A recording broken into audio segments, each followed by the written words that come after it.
Yeah, a lot of people when they come into my Buffalo office want to know either if they have the pension, what happens to my pension, or if their husband or wife has the pension, they want to know if they can get a portion of their husband or wife's pension.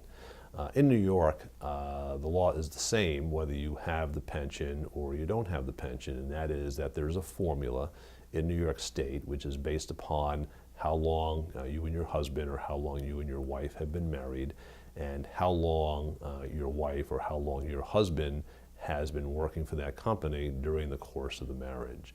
So many years ago, our highest court set a formula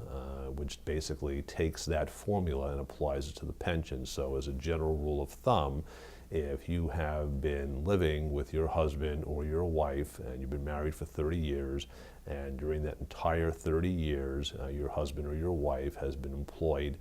with that employer and having a pension, as a general rule, you would be entitled to 50% of that pension. But again, it's based on a very specific formula, and it really depends how long your husband or wife has worked for that company and how long that you and your husband or you and your wife have been married during the time that your husband or wife has been employed by that company. So again, it's a formula.